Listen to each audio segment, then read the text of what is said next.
ang iyong ina, ha? Ang iyong ina, ay hindi mo alam, ay dati ko lang siyuta. Intindihin mo ha, intindihin mo ha. Kainaman ka naman eh. Hiwala yan.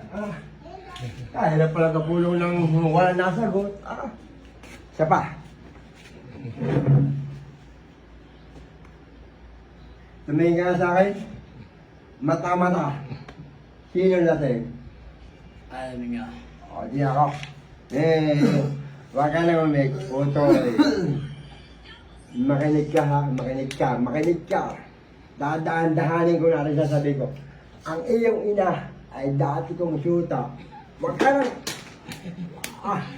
Kinaman ka na. Umimik ka naman.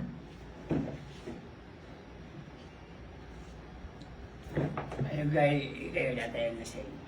Hindi niyo ka alam. Ako'y anak ninyo. Ay kayo yata ang lasing. Kayo ihatid ko na. Ha? Ay kayo yata ang lasing. Kayo ang ihatid ko na. Ay kayo ang lasing.